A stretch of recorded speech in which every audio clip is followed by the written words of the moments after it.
There's likely something in your closet that you know you won't wear again. You've picked it up before. You've held it for a moment, thought, I should probably let this go. And then somehow it ended up back in its spot. It's odd, because it might not even be useful anymore. It might not fit your body, your lifestyle, or how you see yourself now. It could be a jacket from a time when you felt more confident, something you bought for a future version of yourself who was going to work out more or go out more, or a piece from a season when you were trying hard to fit in. So why is it still there? I don't think it's always about the clothes.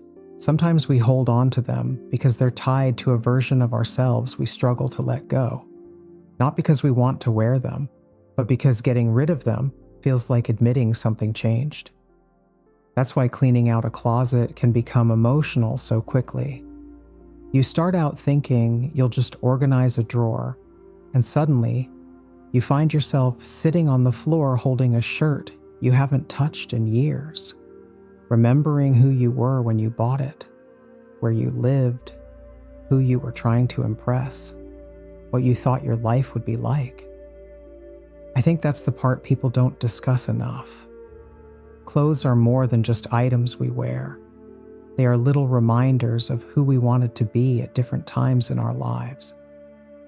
Some clothes hold good memories. There are pieces that remind you of a time when you felt brave, attractive, free, or more like yourself than usual. Letting those go can feel wrong, even if they've been sitting unused for years, because a part of you might still cling to the feelings they bring. Other clothes are harder to deal with in a different way. They don't feel warm or nostalgic.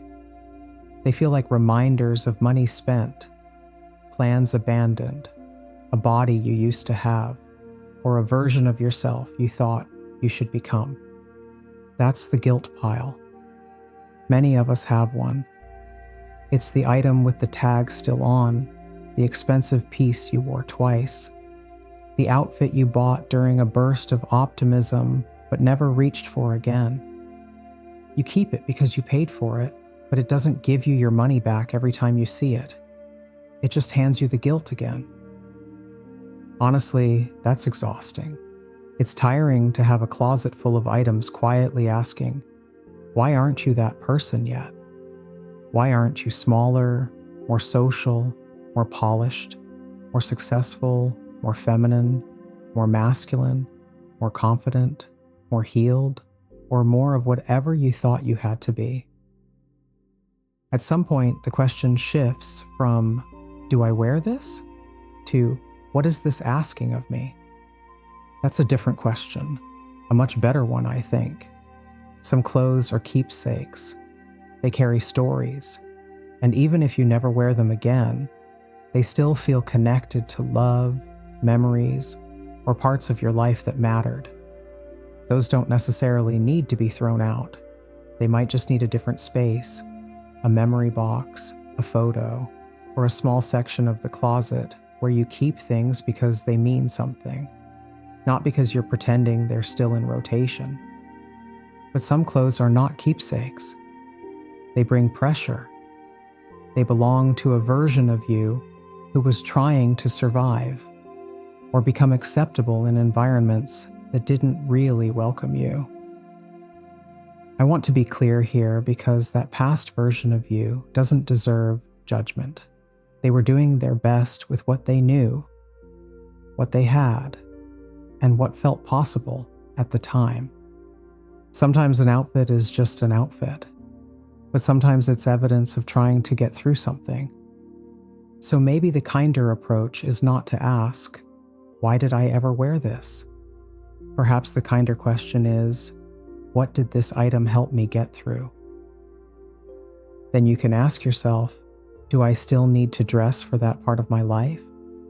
Surviving something doesn't mean you have to keep living inside it. You can honor who you were without holding on to every outfit from that period.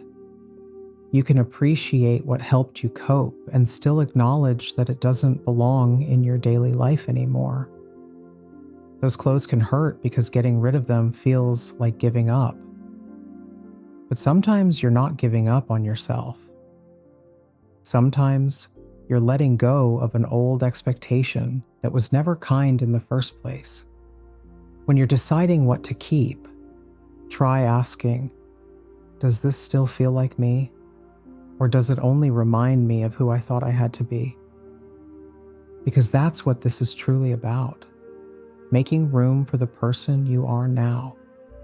The one living in this body, in this chapter, with these needs, limits, tastes, and truths.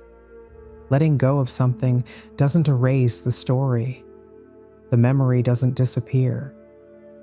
You don't have to keep every piece of evidence for your life to have been real.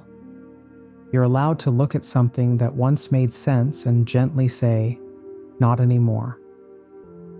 Maybe one day, when you open your closet, it won't feel like a room full of old expectations.